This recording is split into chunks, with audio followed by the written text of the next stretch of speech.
What's up, y'all? It's Truth Tiger, and before we start, I just hit 1,000 subscribers, so I really want to thank you all for that. Much love, much gratitude, much appreciation.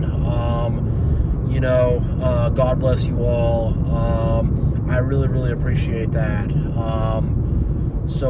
Getting into the topic of this video, I'm going to talk about how narcissists try to keep you in a constant state of worry, fear, and ultimately anxiety.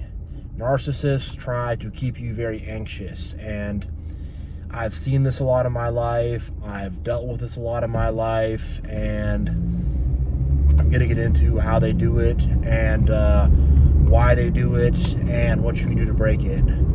So, how they do it is just constant tension, constant arguments, constant BS, constantly doubting you. These narcissists get close into your life. They become your close friends.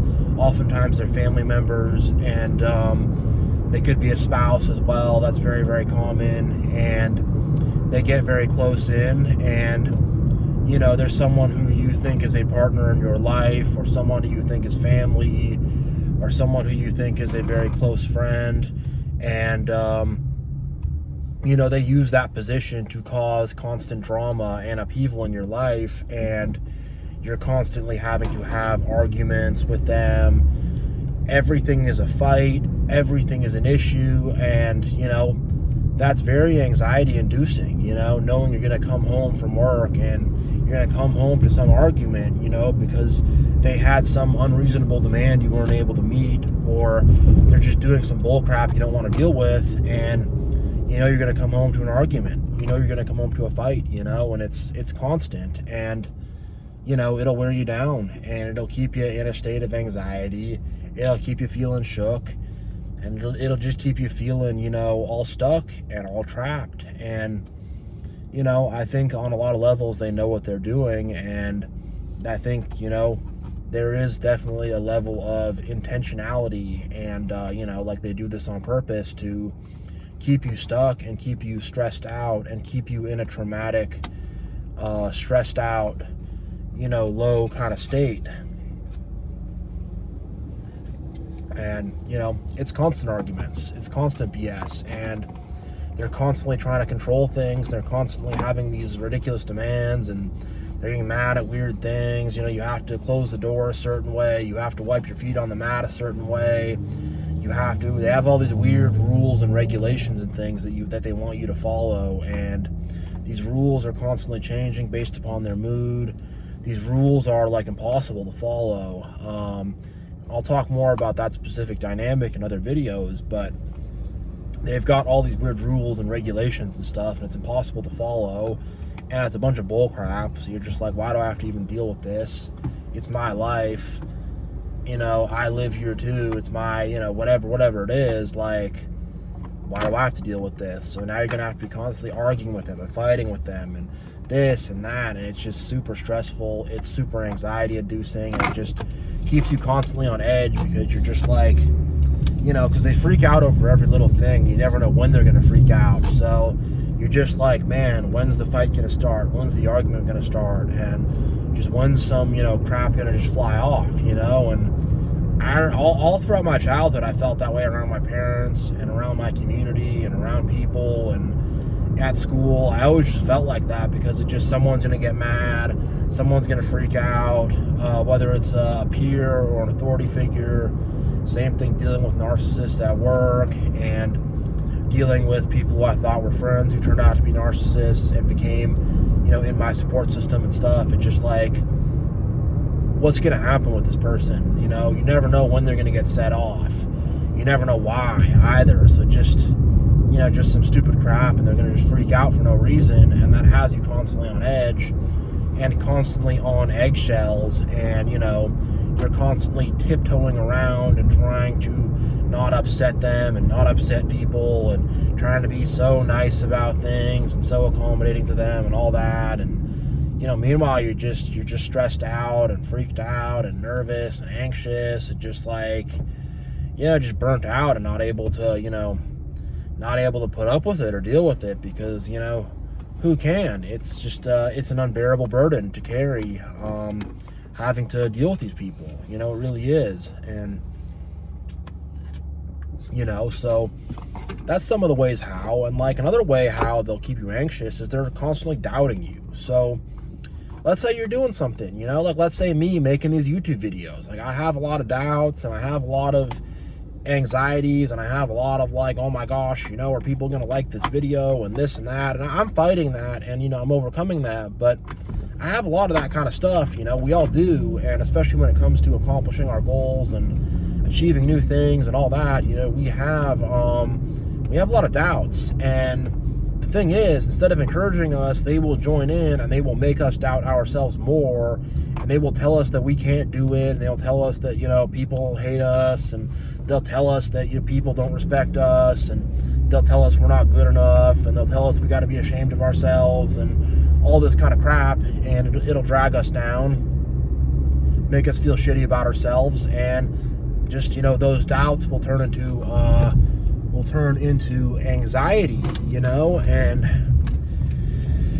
not fun, and it'll bring you down, and especially if you're not hip to it and you don't know about narcissists, and you think this person is a friend or is a family member or is legitimately a spouse or whatever, you think this person's legit in your life, so you are putting some weight on the things that they say. And if they've got you narked out very bad, you're going to want their approval, and, they're going to hold that over your head and play weird mind games and do all kinds of things like that. And, it's going to really just make you feel like you're not good enough, and that's going to lead to anxiety, and that's going to lead to fear, and that's going to lead to all these worries and doubts and, all this kind of stuff. It's just going to put you in a low state, and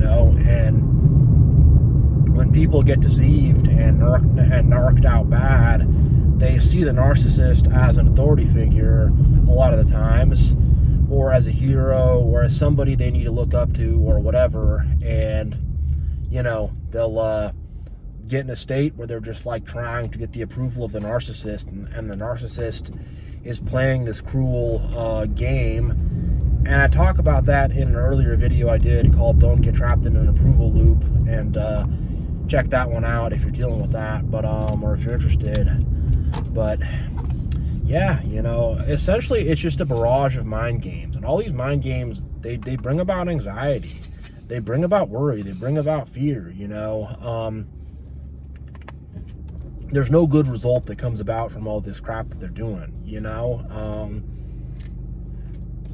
And the thing I've had to deal with a lot is where I am in a dominant posture with narcissists, and I don't let them control me, and I don't play their games, and I step to the side, and then what they do is try to sabotage me because they can't control me, and separate video there, but, it's anxiety inducing knowing that, someone is metaphorically pouring sand in your gas tank, and you have a weird gremlin in your life that's going to try to sabotage you. Like, that doesn't lead to good feelings, That doesn't lead to a good state of mind. That doesn't lead to good emotions in the heart. It doesn't. And it's just, it's what they do with all this crap that they're doing, with all these dumb games they're playing. And, constant criticism too. They're constantly criticizing you. Again, starting arguments, causing anxiety, And I'm going to switch gears and talk about why they do this. And there's several reasons why. The main one is to keep you trapped, If you're in a state of doubt and fear and worry and anxiety and stuff like that, it's hard to get things done. It's hard to move forward in life. Like, I've had a lot of struggles with anxiety and stuff like that, and it's kept me trapped in whatever circumstance I'm in. So, if you are in a narcissistic relationship, or in some kind of narcissistic enmeshment, or narcissistic family, or whatever it is, if you're in a state of anxiety, you are less likely to change your current circumstances and to take on new challenges, and to, confront the unknown, and to get out of the box, and to, go to step 1, 2, and 3, or whatever you want to call it, you're just less likely to make moves in your life, and you're more likely just to stay exactly where you're at, i.e. with the narcissist, which is what they want. It will keep you stuck. It will keep you trapped. Also, it'll cause a trauma bond with them specifically, So you could develop like a weird form of Stockholm syndrome or something like that, just from all the fear and anxiety and nastiness, and you can develop a weird creepy bond with them. I mean, they're ensnaring you in this. You're not really developing it so much, but they're ensnaring you in this, and then you get trapped in quote unquote bondage with them.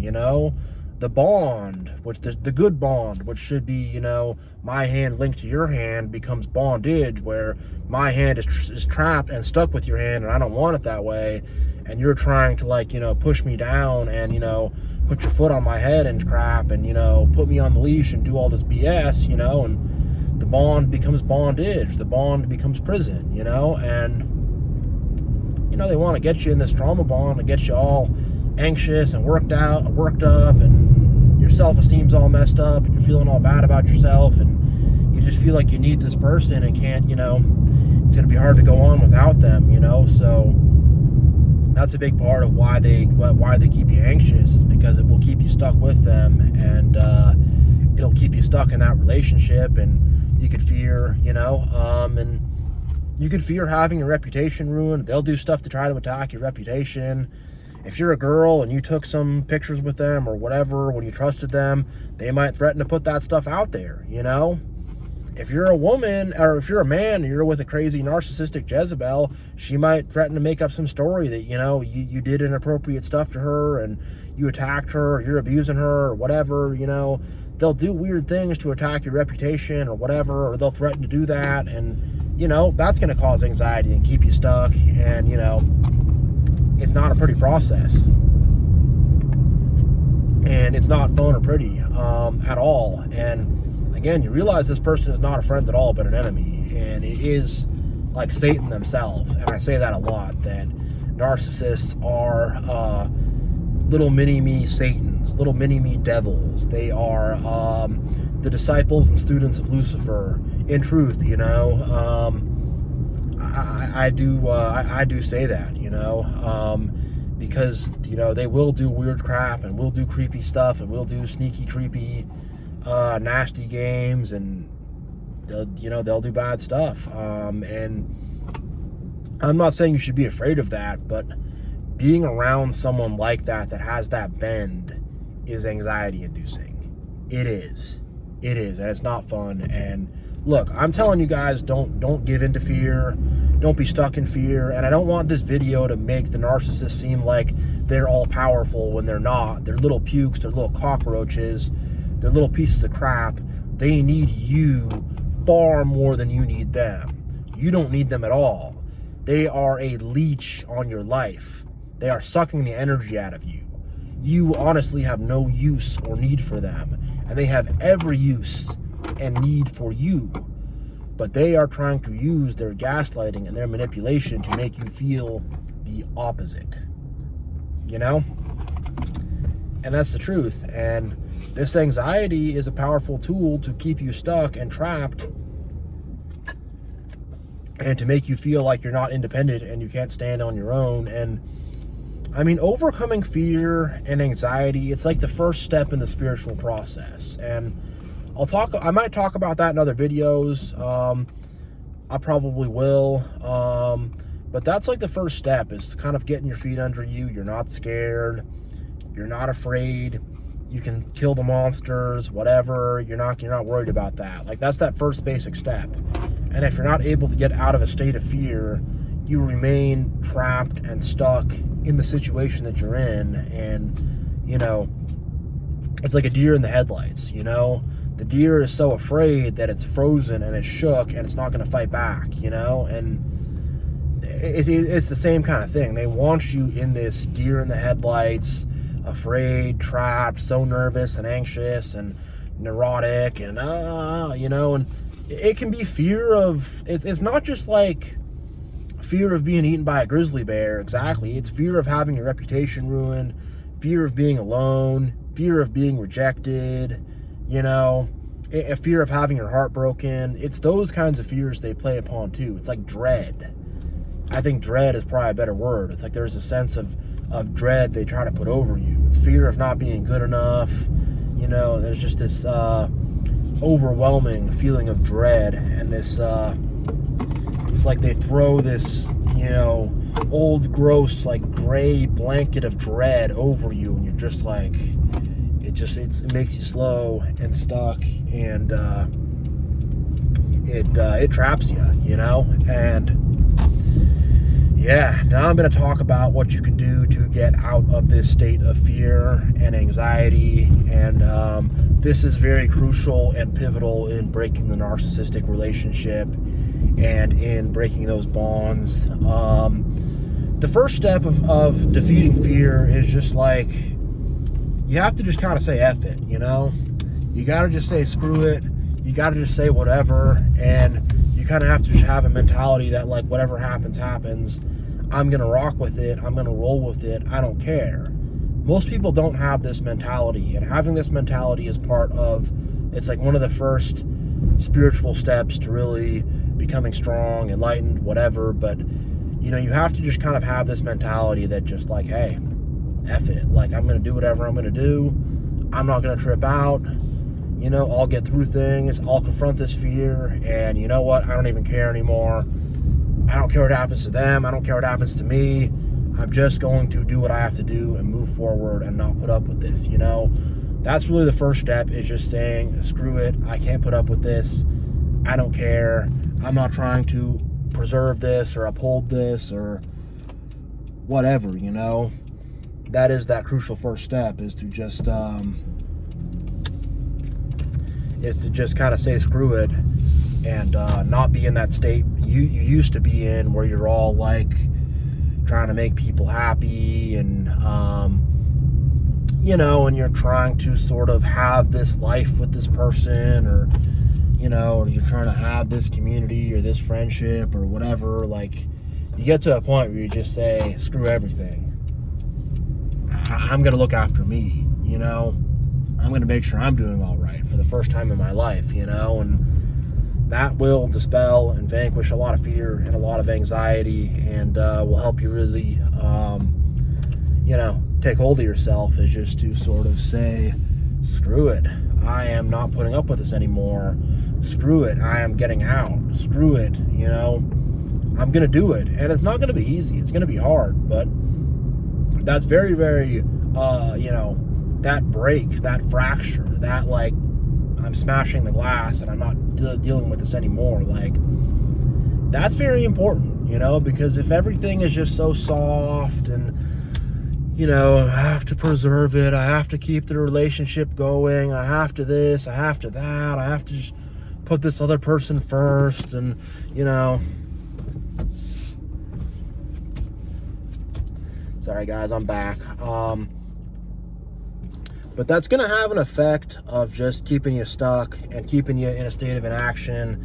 And, you know, you're not going to have like change brought about doing that. So you have to have that break and that fracture and that screw this crap. I am not putting up with this anymore. And the second step to, you know, defeating fear is individuation. You know, you have to say that you are you, you know. You have to say, I am, you know. When Moses met God by the burning bush, he asked God, you know, who should I tell the Israelites that I've spoken to? And, you know, who are you? You know, God just says, I am, you know. We have to have that, you know, because he is, we are, you know. You have to have that just basic, I am me, I am here, I am a person, I am an individual, you know. I'm not defined by being a part of some group. I'm not defined by my marriage. I'm not defined by my children. I'm not defined by my parents. I'm not defined by my siblings. I'm not defined by my job. I'm not defined by my business. I'm not defined by, you know, my hobbies. I'm not defined. I am me, you know. And certainly I am not defined by a narcissist. I am not defined by some sick narcissist abuser. They do not define who you are. They do not define who I am. They do not define who we are. These narcissistic people do not define who we are, you know? They don't. They do not define us, you know? And we have to start defining ourselves, and we have to start letting God define us too, you know? And once you have that sense of like you are you, it makes you very solid, and it makes you not fear certain circumstances, you know? I remember having a thought that like, hey, if I was homeless or in jail or had some bad crap happen, like, I wouldn't want that to happen. It'd be scary and whatever, but I wouldn't be a different person. You know, I would still be the same exact me, because my money and material possessions and my circumstances now do not define me. You know, I am me, period, no ifs, no ands, no buts, you know? And that will really shake off a lot of anxiety and a lot of fear and a lot of crap, you know, when you're just like, hey, I'm me, I'm an individual, you know? So really individuating is a big part of what will get you out of fear, what will get you out of anxiety, and what will keep you rolling. But, you know, you got to do this stuff. You got to do this stuff to get out. You got to just say, F it. You got to have a sense of yourself as an individual. And, you know, once you've done those two things, you can start taking courage. You can start, you know, having like strength. Like you have strength in your bones. Like, you know, once you do that, it's like you have this strength, you have this courage, you can fight, you can win, you can power through. You know who you are, you know, because when you don't know who you are, that's a big part of what keeps you trapped in with the narcissist and in narcissism, and, you know, being a victim of all that, not knowing who you are. And again, I know I say this a lot, but that is a separate video, but get back to, you know, knowing who you are, and, you know, rediscover yourself. You know, you have to. And once you do that, like, people around you will see that you have that confidence, and they do not have that, but they'll see you're solid, and they will start to show more respect to you, help you more, and you know, having the community against you and stuff like that won't be as bad once you start doing this kind of stuff, and it'll help you move forward in life and really power through.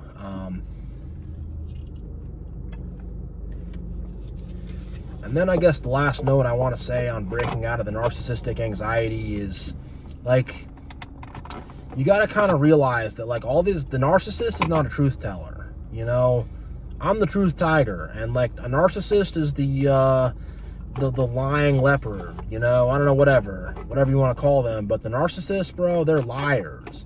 And all this crap they're doing and all this stuff they're doing, it's all a lie. It's all based on deception. It's all manipulation. It's all fakeness. And once you can kind of take confidence in that and realize, like, hey, this person is completely just gaslighting me, manipulating me, filling me with BS, you know, that will cause a lot of confidence and solidness, and will cause you to, you know, gain courage and take courage, and, you know, will shake a lot of that anxiety away. And the thing is, like, it's also, it's a time-taking process. So the more you take the risks you need to take, make the moves you need to make, you'll gain courage along the way, and that muscle, that sort of emotional muscle of courage and of strength will be built. And you might find at first that, you know, you're pretty low on courage, you don't really have the strength, but then after a while, it's like all of a sudden it's like you're filled with courage, and you do have the strength, and you're pumped up and hyped up,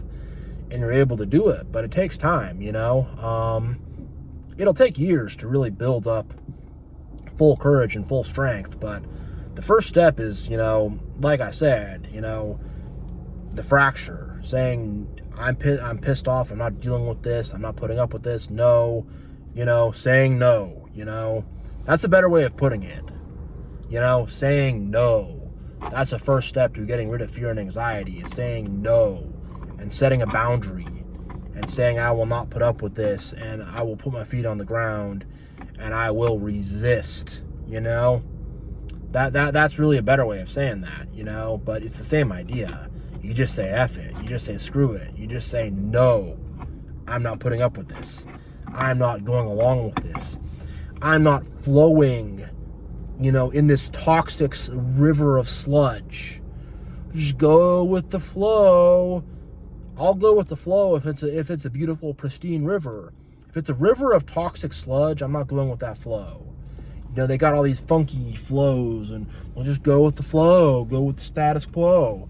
Not if it's funky like that, no way, And, you get to that point where you do say no, you do resist, you do, stand firm and stuff like that, and courage will start to build, fear will evaporate, confidence will build, and you won't be trapped in that anxious cycle anymore. You won't be trapped in the cycle of fear and anxiety.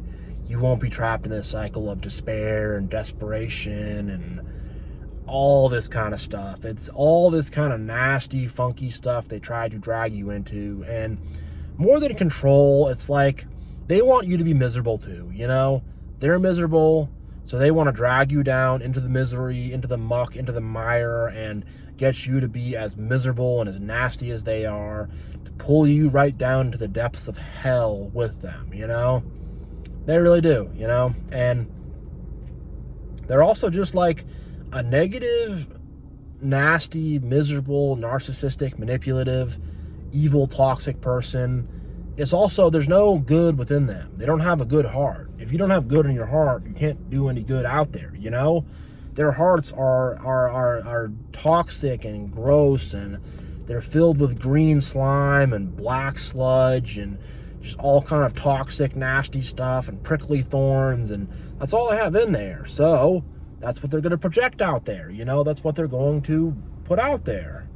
It's all they have in here. An evil man cannot do good. A man with an evil heart, no good can come out of him. It's that same lesson. It's that same idea. So that's another reason why it's just they try to keep you so anxious and in such a bad state. And yeah, like, you can get out though, and you can defeat this anxiety and this nervousness and this fear and all this stuff. Like, you can defeat that. You can step forward. You have more courage and more strength within you than you know. And like, you are a person. You are an individual. You're not just some number in the matrix. You're not just some cog in the machine. You are a person. Take hold of that, and a lot of courage and confidence, and all those things you need to move forward will come to you. And you will be able to break this narcissistic bind, this narcissistic tie that's in your life. Yeah. So I think I probably covered all that I want to cover here. So I'm probably going to end the video right about here, but thank you all for watching. Again, thank you to everyone who subscribed. 1,000 subscribers, that's awesome. I was literally jumping up and down when I saw that. I was so excited. I was so happy. I was pumped. So, thank you all so much for that. It puts a big smile on my face. And yeah, just like, God bless you all. And, for everyone who's having to heal from narcissistic abuse, I just say, God, help them heal. For people who need to get out of narcissistic relationships, I say, God, help them get out. Give them the courage to get out, and, open up a doorway and a path for them to leave. And, yeah, just God be with you all. God bless you all. Love and kindness all around. Truth all around. Respect all around. All the good things and good attributes all around. So, yeah, God bless you all.